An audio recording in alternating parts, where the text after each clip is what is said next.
Irmãos e irmãs, hoje nós olhamos e refletimos, ou melhor, Deus nos fala sobre o estrago que o orgulho e a vaidade podem fazer em nossa vida. E o benefício que a humildade e o desprendimento, a disponibilidade tem no seguimento de Jesus e no caminho da santidade. Então começa com a profecia de Ezequiel, falando sobre o príncipe da cidade de Tiro. Então, o príncipe que se torna orgulhoso, ele se entende como Deus, como uma mente de Deus, como alguém que é semelhante a Deus. E o que diz Deus a respeito disso? Olha, por teres igualado a tua mente a Deus, vou trazer contra ti os povos mais violentos dos estrangeiros. Eles puxarão suas espadas contra a tua bela sabedoria e profanarão teu esplendor, te farão baixar a cova e morrerás de morte violenta no coração dos mares. Então, esse é o fruto do orgulho na nossa vida, é a morte espiritual. É isso que acontece. A gente deve olhar no sentido espiritual isso. Ou seja, o orgulho é um veneno insuflado, né? Claro, nós temos essa concupiscência por causa do pecado original, então precisamos lutar contra isso. Então o inimigo ele suscita, ele vai influenciando, fazendo crescer esse orgulho, para que nós fiquemos isolados. Primeiro isolados de Deus, depois isolados dos irmãos, e nos fechemos. Porque o orgulhoso, aquele que está cheio de si, ele não precisa, no seu entendimento, ele não precisa dos outros. E nem de Deus. E isso é realmente aquilo que o inimigo quer que você pense, que eu pense. Porque aí a pessoa será uma presa fácil para ele. Agora, o pequeno no reino de Deus é grande. Porque o pequeno, ele se abre para Deus, ele reconhece de fato a verdade, porque a humildade, gente, nos coloca na verdade das coisas. Então, nos coloca primeiro na verdade de quem nós somos diante de Deus. Quem você é diante de Deus? Pare para pensar. Quem nós somos diante do Deus Todo-Poderoso, que criou todas as coisas? Quem somos nós? Então essa é a verdade, nós somos pequenos demais, frágeis demais. E essa é a realidade da nossa natureza humana. Nós somos amados por Deus, mas por nós mesmos somos fracos.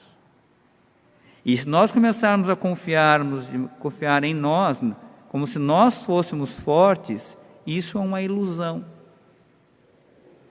Aí então nós perderemos tudo, ficaremos fora. Então, a humildade é o caminho da santidade. Jesus reforça isso. Ele diz agora, quando ele fala rico, não é simplesmente questão de bens materiais, é a pessoa justamente com um coração autossuficiente, é a soberba do coração. Então, a pessoa soberbo de coração não consegue entrar. Não se abre para Deus. Não permite que Deus entre, que Ele haja. Então, por isso que diz Jesus, é mais fácil um camelo passar no buraco de uma agulha do que uma pessoa soberba de coração entrar no reino de Deus. Então, que Deus nos chama a atenção e está nos ensinando é isto. Preciso ter um coração humilde. Jesus diz, olha, o homem não consegue salvar-se sozinho. Jesus diz que, olha, para os homens isso é impossível, mas para Deus tudo é possível. Então é fundamental que eu aceite essa verdade do meu limite. Ou seja, eu preciso de Deus. Ele é meu Pai. Ele me ama. Ele deu seu Filho para morrer no meu lugar. Ele tem a sabedoria. Eu preciso dele. E Ele me ama e quer o meu bem e conduz a minha vida, vai conduzir a minha vida pelos caminhos que me levam à verdadeira felicidade. Eu preciso rasgar o meu coração. Abrir o meu coração diante dessa verdade. Aí então Deus vai poder nos conduzir no caminho da verdade. Porque a humildade vai me possibilitar que, de fato, eu realmente seja disponível a Deus. Jesus coloca aqui também, ou seja, aquele que sabe renunciar por Ele. Aqui tem outro ponto muito importante, né? Porque essa soberba de coração, ela pode também influenciar na nossa espiritualidade. Às vezes nós podemos ter uma espiritualidade onde o centro dessa espiritualidade somos nós, e não Deus. Onde a gente vai dizendo para Deus o que Deus tem que fazer. A gente pede para Deus isso, pede isso, aquilo, né? E aí, no fundo, quem tem que servir e fazer o que a gente quer é Deus. E não é assim que funciona. Então, aqui Jesus fala, aquele que por mim, diz, olha, aquele que souber, né? Diz aqui, em verdade vos digo, quando o mundo for renovado, vós que me seguistes, né? Que o Pedro pergunta o que nós vamos receber, nós que deixamos tudo por ti. E ele diz, olha, todo aquele que tiver deixado casas, irmãos, irmãs, pai, mãe, filhos, por causa do meu nome, receberá 100 vezes mais.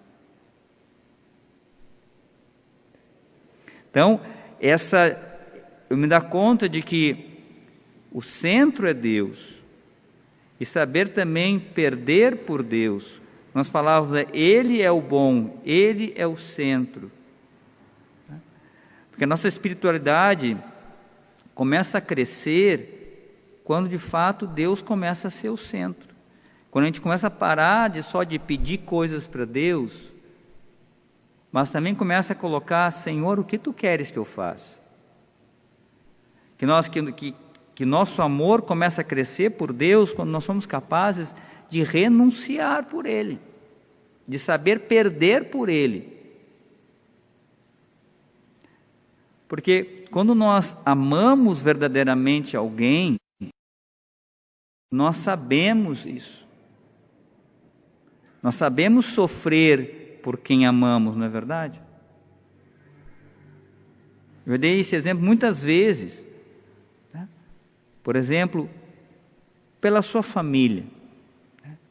O que você é capaz de fazer pela sua família? Todo o sofrimento que você já passou na sua família, por filhos, por marido, por esposa, né? Que, de fato, aquilo que você viveu, você não faria de novo? Acho que hoje estava conversando com a mãe, né? E ela estava comentando que tinha uma irmã nossa que estava uma época com coqueluche, né? Uma doença que dava tosse, né? E ela falou que então ela tinha que levantar 3 vezes de noite, aquilo ali dava vômito, né? Então tinha que levantar, trocar toda a roupa da criança, botar toda a outra roupa na criança, botar para dormir, daqui a pouco acordava com tosse de novo, vomitava tudo de novo, trocava de novo a roupa, de madrugada. Aí ela de manhã, ela terminava aquilo, meu pai tinha feito cirurgia do coração, não podia, e ela levava o meu irmão no colégio, depois de passar a noite inteira trocando coisas. Quer dizer, essas são coisas que o amor explica. Entende? Todo esse sacrifício de passar por uma noite inteira acordada, fazendo isso, essa função, ainda no outro dia está à disposição para servir. Então, é essa dinâmica do reino de Deus. Essa é a nossa relação com Deus, deve ser assim. Porque quando a gente não ama, a gente cobra. A gente fica, não, já levantei uma vez, já não. E a gente vai começar a fazer isso com Deus. E vai dizer para Ele, não, já passei muito sofrimento, já fiz isso, agora chega. Agora manda outro. Eu não. A gente começa a negociar com Deus. Então pedimos a Deus essa graça de um coração grande, de um coração humilde, aberto à sua vontade e também disponível, capaz de colocá-lo no centro e amá-lo, amar a Deus mais do que a nós mesmos. Capaz de saber renunciar às coisas também por amor a Ele. Com certeza Deus é muito mais generoso e infinitamente misericordioso e vai nos recompensar muito mais. Quanto mais generoso a gente for, mais Deus vai nos recompensar. Quem sabe você está pensando, e eu também, como a gente tem que crescer nisso.